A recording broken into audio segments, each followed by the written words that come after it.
గౌరవనీయ ప్రజలు శ్రీమతి విశ్వజిల్ల గారు మాజీ మంత్రివర్యులు ఈ సభకు నిశ్చయిస్తున్నారు. వారికి ఈ యొక్క కళాకార ధ్వనితో స్వాగతం పలకవలసిందిగా కోరుతున్నాం. Welcome madam.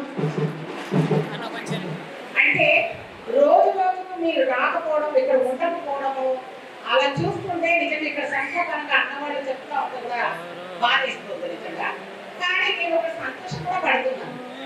ఎందుకు అంటే దళిత అనే వర్డే కాకుండా అరుంధతీయ బంధు సేవా మండలి పేరు మీద అంటే మాతృ సంస్థ లాగా ఎంతో మంది అంబేద్కర్ రాసిన రాజ్యాంగంలో ఉన్న రిజర్వేషన్ విధానంలో ఎప్పుడో అవకాశాలు రాని వాళ్ళ ముందరం కూడా వాళ్ళ నిజంగా జగ్జీవనరావు కానీ లేకపోతే ఎంతో మంది మన జాతి రత్నాలు వాళ్ళ వారసులుగా మనం ఈరోజు ఈ రాష్ట్రంలో వచ్చిన వాళ్ళు మేమేం గొప్ప కాదు, మీరు కూడా అంతే గొప్ప. మాకేదో అవకాశాలు కల్పించుకున్నామా లాక్కున్నామా, నేనైతే లాక్కున్నాను, కల్పించుకున్నామా ఏ రకంగా అవకాశాలు అందించుకోవడంలో ఆడపిల్లలు కూడా తక్కువ కాదు. అంబేద్కర్ ఆశయాల్లో మేమంతా కూడా సమాన అవకాశాలు పొందాలి అంటే ఇచ్చేవాళ్ళే లేనప్పుడు మనం లాక్కునే పరిస్థితిలో ఉండాలని మనం తెలుసుకోవాలి. ఎందుకంటే మార్పు అంతా వచ్చింది, ఆ మార్పుకు అనుగుణంగా మనం మార్చుకోకపోతే, మన పద్ధతి మారకపోతే మారుగోడు అంటే గిట్లనే ఉంటారు, మారుగోడు అంటే గిట్లనే తింటారు, మారుగోడు అంటే అది డ్రెస్ సెన్స్ ఉండదు, ఆయన ముఖం చూస్తేనే మారుగోడురా అనిపించేటట్టు ఈ కొన్ని ఈ బ్యాడ్ కల్చరు అలా పోతా ఉంది. దామోదర్ రాజనరసింహన్న గారిని మనకు సంబంధించిన పెద్దలు చాలా మంది చెప్తున్నారు. ఏమన్నారు, ఇన్ని సంవత్సరాలు అయిన తర్వాత కూడా ముందు కల్చర్ మారడం లేదు. అవునా కాదు కంటే చెప్పడం లేకపోతే నేను ఒప్పుకోను. మన కల్చర్ మారిందా, ఆకారాలు మారాయా, తినే పద్ధతి మారిందా, టేబుల్ మేనర్స్ ఉందా, ఒకరినొకరు కలిసి ఉంటున్నామా, ఏమన్నా ఉందా? ఏది లేదు. ఎక్కడున్న పొంగలి అక్కడే ఉన్నాం. కాకపోతే బాగా వేస్తుంది ఏంటంటే నరసింహన్న లాంటి వాళ్ళు, నరసింహరాజు వాళ్ళు మా పాత తరం వాళ్ళు, నా తరం నుంచి మాతో జగన్నాథం గారు చాలా మంది గొప్ప గొప్ప వాళ్ళంతా కూడా అయిన వాళ్ళందరూ కూడా ఇక్కడ వస్తే ఒక పండుగలా ఉండేది. అందులో నేనైతే ఎప్పుడు మహిళా విభాగాలను తీసుకొని ఎంతో మంది మహిళలు వచ్చినట్టుగా చూడటము, ఫ్యామిలీస్ ఖచ్చితంగా రావాలని కండిషన్ పెట్టి ఆ రోజు పిలిపించుకున్నాం. కానీ ఈ రోజు ఇదేదో బలవంతంగా వాసింగం కడితే ఎలా ఉంటుందో అలా వచ్చినట్టుగా ఉండదు తప్ప మనస్ఫూర్తిగా వచ్చిన వాళ్ళు చాలా పెద్దవాళ్ళు వాళ్ళు నమస్కరించారు. నిజంగా ఎప్పటి నుంచో వస్తున్నారు వాళ్ళు, నిజంగా వాళ్ళ ఓపికకు వాళ్ళ సహనానికి ఇక్కడ కూర్చున్న చాలా మంది సోదరులకి నిజంగా వచ్చిన ప్రతి ఒక్కరు 1000 మందితో సమానం అనుకుంటున్నారు. కాకపోతే చిన్నడా అయితే మనకు ఇప్పుడు జరిగిన ఈ బంధు సేవ మండలికి సంబంధించిన సేవలు పద్మభూషణ్, పద్మశ్రీ ఇక్కడ ఉండవలసిన ఎవరైతే సేవలు మొదలు పెట్టారో వాళ్ళందరికీ ఇవ్వాల్సింది. అసలు నన్ను ఇవ్వాలా వద్దా? ఏ ఒక్కరికే ఇష్టం కాదది. ముందు బేస్ వాడు మమ్మల్ని మనకి ఒక దగ్గర ప్లాట్ఫామ్ తీసుకొచ్చారు. వాళ్ళు తీసుకొచ్చిన వాళ్ళని మర్చిపోతే కరెక్ట్ కాదు. సో మనం ఒక ఐక్యతగా ఇప్పటి వరకు కూడా నడిపిస్తుంది. కారణం అలా ఉండాలి అనుకున్న వాళ్ళు చాలా మంది పట్టుదలతో ఉన్నారు. అలాంటి వాళ్ళు ఇప్పుడు కూడా చాలా మంది ఉన్నారు. స్టేజ్ మీద అక్కడ కూడా ఉన్నారు. నా మాట ఏంటంటే పుష్పలీల అంటే గయ్యాలి, పుష్పలీల అంటే ఎవరైనా విట్టేసేది, పుష్పలీల అంటే ఆమె అంతరాలి అని ఎవరైనా అంటే నేను వాళ్ళ గురించి అస్సలు పట్టించుకోను. ఎందుకు పట్టించుకోను అంటే మన సమాజమే అక్కడ సమాజం. బానిసలకు బానిసగా ఉండేది వాళ్ళము, మనం ఆడవాళ్ళు. అవునా? ఒప్పుకోండి, వచ్చిన వాళ్ళైనా ఒప్పుకోండి. ఏదో ఊరికి మా ఆయన బంగారం, మా తమ్ముడు బంగారం, మా ఆయన బంగారం అవన్నీ ఏమీ లేదు. ఇంటి నుంచి బయటకు రావాలంటే వాడు కూడా తోటలు రాష్ట్రాలు ఏడు పోతున్నాం. ఇప్పుడు వచ్చిన ఏదో ఫోన్లు ట్రాకింగ్లు ఆడికి పర్మిషన్ తీసుకొని ఆడికి పోయి చెప్పి ఆ తర్వాత పిల్లల సంసారాలన్నీ చేసి వాళ్ళకి నీకు వచ్చే సమయం ఎంత, నువ్వు వచ్చేది ఎంత? ఈ పని లేదు, పని కల్పించుకొని ఇట్లనే ఉందమ్మా, మటన్ చికెన్ వండుకుందామా, పొద్దునేకి మాయనకు వస్తే ఫ్రై చేద్దామా, అట్లా కల్చర్లో ఉండి తినడానికి తాగడానికే ఉంటున్నా మనం అంతేగా. అవునా కదా? ఎంతమంది మటన్ మానేశ్వరు చెప్తున్నారయ్యా, ఒకటి కానీ మానేయండి తమ్ముడు, ఏం చెప్తున్నా వద్దు, అసలు తినకపోతే మాడిపోవడమే కాదు, మనం పర్యావరణాన్ని బ్యాలెన్స్ చేస్తున్నాం. ఫర్ ఎగ్జాంపుల్ చెప్తాను మీకు, అడవిలో జంతువులన్నీ ఉంటాయి కదా, అన్ని జంతువులు కంట్రోల్ చేయకపోతే అది మనం కట్ చేసుకుని ఒక జంతువు తినకపోతే ఎన్ని జంతువులు మనుషుల కంటే డబుల్ అయిపోతాయి. కాబట్టి దేవుడు ఈకో బ్యాలెన్స్ పెట్టి సృష్టిలోనే ఆ ధర్మాన్ని పెట్టాడు. కాబట్టి మనం కూడా భావనలం అయితే నువ్వు ఎంత భావనలాగా కొట్టు పెట్టుకున్నా, ఎంత లెవెల్లో భక్తి పూజలు చేసినా నువ్వు మానవుడవే అంటారు తప్ప ఆఖరికి పసుపు కొట్టు ఇచ్చే కాడ కూడా, కాలనీలలో వెళ్ళినా కూడా, పెద్ద పెద్ద ఆఫీసర్లు అయినా కూడా అది ఫస్ట్ రోజు మనతో మాట్లాడుతుంది, రెండో రోజు పక్కింటి దాన్ని అడుగుతుంది, వాళ్ళు ఎవరంట అంతే, అది పసుపు కొట్టు. అంటే ఈ కుల గచ్చి లోపల ఉన్న వాళ్ళని నాకు బ్రహ్మం గారు చెప్పింది చాలా ఇష్టం అండి. 6 వర్ణాలు కలవాలి, అప్పుడే ఈ కుల వ్యవస్థ పోతుంది అన్నారు. అది నేనైతే చాలా నమ్ముతున్నాను. ఇప్పుడు పిల్లల విషయంలో మారుగొడితే తీసుకోవాలి, మా మాల సోదరులు చదువు పరంగా చాలా ముందు మనకంటే ముందున్నారు, వాళ్ళు కూడా ఇవి ఇచ్చుకోవడాలు పుచ్చుకోవడాలు కూడా అవుతున్నాయి. ఆంధ్ర తెలంగాణ అది కూడా మాట వలస గొడవ పడ్డాము. ఇప్పుడు కూడా మన సోదరులు వచ్చారు, అక్కడ ఆంధ్రప్రదేశ్ నుంచి కూడా చాలా మంది వచ్చారు. సో ఈ భావన అనే భావన మనకు ఉండబట్టి ఎక్కడున్నా మనకి ఏదైనా జరిగినప్పుడు అయ్యో మన జాతి జరిగిందా అని మనం అలా ఇంకా పోసడే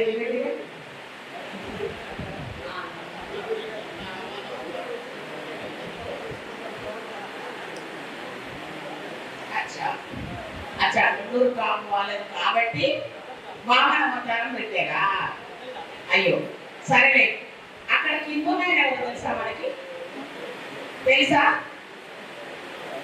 మనం అందరం కూడా ఇప్పుడు బలి చక్రవర్తి వారసులు ఉన్నారండి. శివాశ్రయ మాదిగోడు అంటే బండవి చేస్తున్నారు అక్కడ. ఈ నీతి నిజాయితీ అయ్యో ఇంకా ఎవరికి లేని క్వాలిటీస్ మనలోనే పెట్టుకొని ఏడున్న కాడ ఆయనే ఉన్నాడు. అవునా కదా? ఈ రోజు ఈ లోకం లోపల ఒక ఆడబిడ్డ పట్ల ఏ ఉత్తరప్రదేశ్లోనో ఏ మణిపూర్లోనో ఎక్కడ జరిగినా ఇప్పటికీ ఇన్నేళ్ల స్వాతంత్ర ఉద్యమంలో ఎక్కడైనా జరుగుతుంది మన దళిత బిడ్డల మీదని. కానీ మనం ఎవ్వరం కూడా స్పందించకపోవడం, ఇది ప్రజలుగా ఈ రోజున్న రాజకీయ వ్యవస్థను కంట్రోల్ చేసుకోవడంలో మనం ఫెయిల్యూర్ అవుతున్నాము. దానికి కారణం ఏంటో తెలుసా మీకు? తెలియదు, నేను చెప్తాను. ఒకప్పుడు మాయావతి గారు మాట్లాడారంట, ఏమని? మనము స్వాతంత్రం వచ్చి ఎన్ని సంవత్సరాలైనా మన పాపులేషన్ ఎంత ఉందన్నా ఎందుకన్నా 18%, 19%. మనది మాదిగోళ్ళ పర్సంటేజ్ పాపులేషన్ సరే 19%. లేదు అంటే అట్లా కాకుండా 19% మనము తమ్ముళ్ళు వాళ్ళు. అంటే ఈ స్వాతంత్రం వచ్చినాక ఈ హైదరాబాద్లో ఒక మతం వాళ్ళు అన్లిమిటెడ్గా ఫ్యామిలీస్ను పుట్టిస్తున్నారు. అవునా కదా? మనమేమో ఈరోజు ఓటు వేసే సంఖ్యలో కూడా మన ప్రాతినిధ్యం చాలా తక్కువ ఉంది.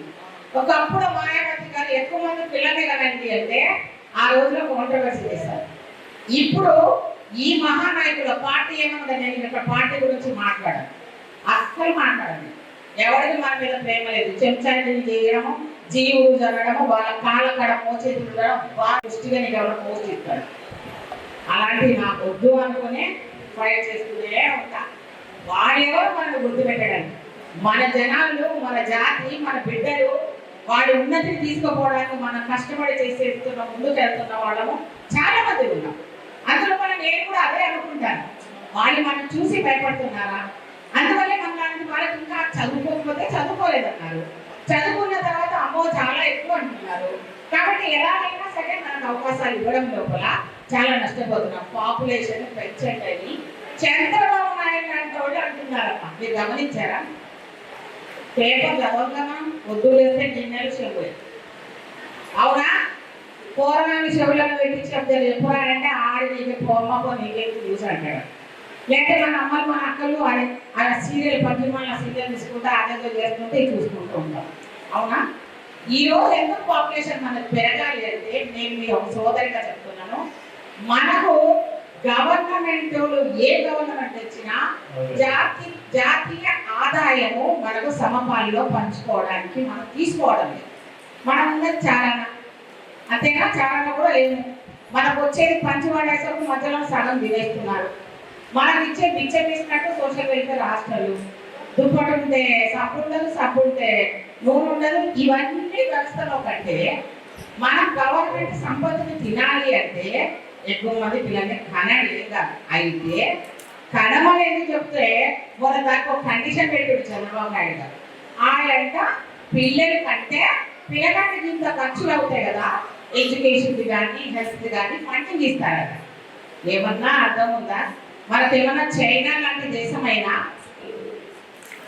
మరి నేను కూడా ఉన్నా, మరి అందులో కూడా నేను కూడా చేయకపోతుంది కానీ జగన్వంతులు తప్పించుకోలేదు. ఇక్కడ ఉన్న వాళ్ళకి అందరూ తెలుసు. బిల్లు కూడా నేనే పాస్ చేసిన, ఒక్కరు కూడా శైలేపు చేసిన అననికే ధైర్యం సరిపోతలేదు. అనకపోతే ఏమైంది? నేనే కూడా పోతాను షోలలో తూట్లు పోసినాడు పోయేటట్టు, అంతేనా కదా? చేసింది ఎవరు చేయలేరు. సో ఇప్పుడు నేనేమంటున్నానంటే కృష్ణమ్మ వచ్చి ఉంటే ఈ రోజు వాళ్ళు సన్మానం చేస్తామని గత సంవత్సరం నుంచి కూడా వాళ్ళు పాపం ఎదురు చూస్తున్నారంట. లక్ష్మణ్ తమ్ముడు కూడా వచ్చేది ఉంటే, వీళ్ళందరూ వచ్చి ఉంటే కొంచెం చాలా బాగా జాతికి ఒకసారి బాగా వచ్చేది, స్ట్రాంగ్నెస్ చూపించేవాళ్ళం. సరే, ఏమేమి వాళ్ళు ఏ కారణం వల్ల రాలేదో నాకు తెలియదు. నేను చాలా మాట్లాడాలనుకుంటున్నాను కానీ నేను చాలా సూటిగా మాట్లాడతాను, పుచ్చుకున్నట్టే మాట్లాడతాయి. కాబట్టి అవి వినడానికి కొంచెం మంది ధైర్యం సరిపోదు. అయినా నన్ను దుట్టుకున్నా పర్వాలేదు అంటున్నా. నాలుగు రాక్షసులు ఉండాలి ప్రతి ఇంట్లో. ఎందుకంటే నేను సదాలక్ష్మమ్మ బిడ్డను. సదాలక్ష్మమ్మ ఎంత ఫైట్ చేసి కృష్ణమాధ గారి ఉద్యమానికి పునాది వేసిన తల్లి మహాతల్లి. ఈ రోజు ఆమె ప్రతిమ పెట్టాలని ఎన్నిసార్లు అడిగినా ఎక్కడ ఆమె ప్రతిమ పెట్టాలి అంటే స్త్రీ అంటే ఎక్కడ లేదు అంతే. అదే మొక్కలకి చదువు చేసి ఓ అనుకుని పెట్టుకుంటే అదే పెట్టాలంట ప్రతిమలు. నేనైతే చెప్తున్నా 50% మహిళలు, ఏ మహిళ మన జాతి బిడ్డ నిలబడ్డా రాజకీయంలో వాళ్ళకి ఖచ్చితంగా ఓటేసి గెలిపించండి అమ్మా. మీరైతే వేస్తారా? వేరా? ఎవరికో ఎందుకు చేస్తారయ్యా? ఆయన ఎక్కి మన నెత్తి మీద కూర్చుంటాడు. మన జాతి బిడ్డల్ని ఇప్పుడున్న యంగ్ జనరేషన్ ఉన్నారు, రేపొద్దున వాళ్ళని అన్ని ఎలక్షన్స్ లో నిలబెట్టండి, పార్లమెంట్ లో పంపిద్దాం, అసెంబ్లీలో పంపిద్దాం. మేమే ఉన్నామా? మాకే తెలుగులు ఉన్నాయా? మిగతా వాళ్ళకి లేవా? వాళ్ళు చదువుకున్నారు కదా. ప్రతి వాళ్ళు రాజకీయం అనేది అంత చెడ్డదేం కాదు, ప్రతిదీ చెడ్డదే. మనం వెళ్ళాల్సిందే అందులో. వెళ్ళకపోతే ఈ సమాజంలో మన సంఖ్య చాలా తక్కువ. మన వాళ్ళ మీద అవమానాలు చేసే వాళ్ళకు ఖచ్చితంగా మన సమాధానం చెప్పాలి, చెప్పకపోతే కుదరదు. అంతేకాకుండా మనము ఎలా అయిపోయామంటే మన క్యాస్ట్ లో ఉండకుండా మతాలు మార్చుకొని వెళ్ళిపోయిన మన సోదరులు కూడా అనేదా భావించకూడదు.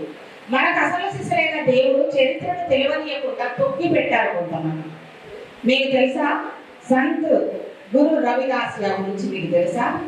అసలు ఆయనే మన దేవుడు, ఆయనే మనకు రాజులు. మనము రాజులము, మనం కూలే వాళ్ళం కాదు, అంటరాని వాళ్ళం కాదు. ఆ రోజు మీరాబాయి దగ్గర నుంచి ఆయన శిష్యురాలుగా ఉన్నవాళ్ళు, బాబు జగ్జీవన్ రామ్ లాంటి వాళ్ళు, కాంశీరామ్ లాంటి వాళ్ళు ఈ రోజు పూణేలో నార్త్ లోపల ఈ రోజు ఇంత లెవెల్లో ఒక వెలుగుతున్న ఆ దేవుణ్ణి ఇక్కడ వాళ్ళు మనకి తీసుకురానికుండా పకడబంది వ్యూహం చేశారు.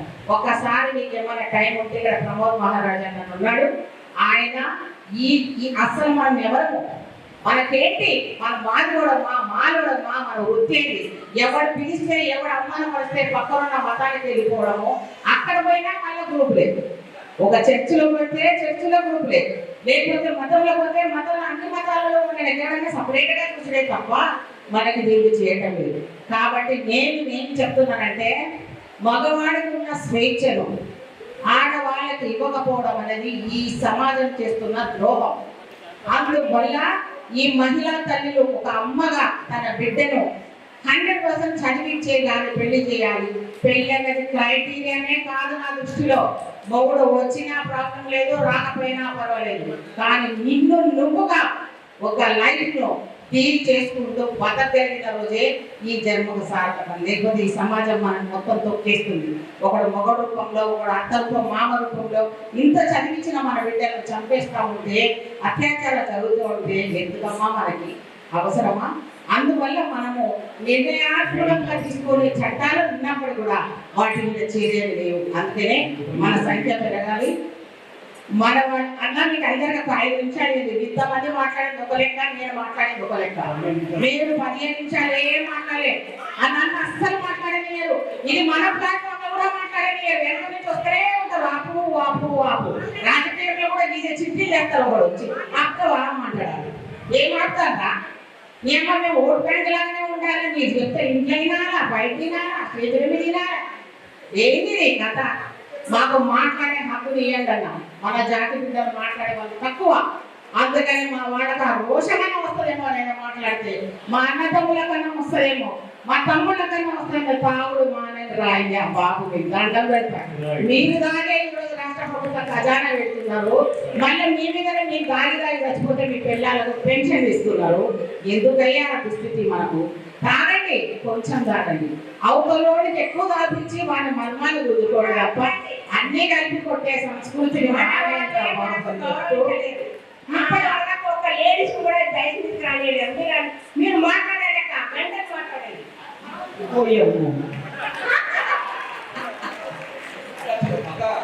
అయితే ఈరోజు మీకు మ్యారేజ్ వాళ్ళు వధువు వాళ్ళ సెలక్షన్ కూడా ఉంది తల్లి. అమ్మ ఉండండి, మీరు సెలక్షన్ చేసుకోండి, నేను కూడా ఉంటాను. నేనేం వెళ్ళిపోను, నేను వచ్చిందే లేదు. నేనే మీకంటే పెద్దదానే కాను, మీ చెల్లెను, మీ అక్కని. నాకు అహం అనేది లేదు. కానీ ఎవరైనా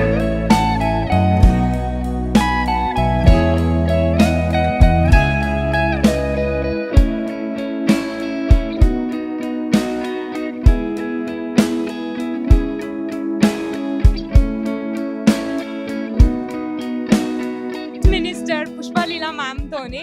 సో మ్యామ్ నమస్తే. నమస్తే అమ్మా, ఎలా ఉన్నారు? చాలా బాగున్నాను. సో దసరా మిలప్ గురించి చాలా మంది చెప్పారు. మీ మాటల్లో దసరా మిలప్ గురించి ఏమంటారు? మాకు దసరా అంటే దసరా లాగా లేదమ్మా. ఎందుకంటే ఇప్పటికి కూడా క్యాస్టిజం లో అన్ని వర్గాలతో మేము అనగదొక్కబడిన వాళ్ళమే. ఇప్పటికి కూడా స్టిల్ ఇండిపెండెన్స్ వచ్చినా మాకు రాలేదని భావిస్తాను నేను.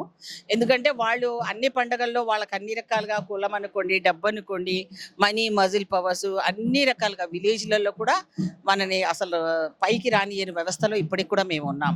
ఆ జాతి బిడ్డగా అక్కడి నుంచి అంబేద్కర్ ఆశయాలనుకోండి, జగ్జీవన్ ఆశయాలనుకోండి, అలాగే జ్యోతిబాయి పూలే అంటే వాళ్ళ ఫ్యామిలీ వాళ్ళు ఎవరైతే ఏమో చేసిన ఆ సంఘ సంస్కర్తలు అన్నీ కూడా మేము డెఫినెట్ గా పాటించాం. కానీ చాలా స్ట్రగుల్ అయిపోయింది లైఫ్ అంతా. ఈ బంధు సేవా మండలి ఇప్పుడు మొదలు పెట్టారు, దాదాపు 40 సంవత్సరాలు అవుతుంది. అప్పటి నుంచి మధ్యలో మేము ఎంప్లాయీస్ అందరూ కూడా ఒక పండగ అనేది నిజమైన దసరా మాకు ఇదే. 43 సంవత్సరాలు అయింది దసరా పండుగ అంటే మాకు ఇదే. మా పిల్లలతో సహా వచ్చి ఎనర్జిక్ గా సాయంత్రం వరకు ఉండేవాళ్ళము. అలాంటిది ఇది రోజు రోజుగా సన్నబడిపోతా ఉంది. ఎందుకంటే ఈ నమ్మకం కుదరటం లేదు. ఎందుకంటే మా జాతికి ఏబిసిడి వర్గీకరణ చేసిన దాన్ని నేనే, బిల్లు పాస్ చేసిన దాన్ని నేనే. అయినప్పుడు కూడా ఎక్కడో మా జాతి ఇప్పటికి ఇంకా బాధపడుతూనే ఉంది. అసమానతలు స్టిల్ ఉన్నాయని చెప్తున్నాను నేను. అది విషయం.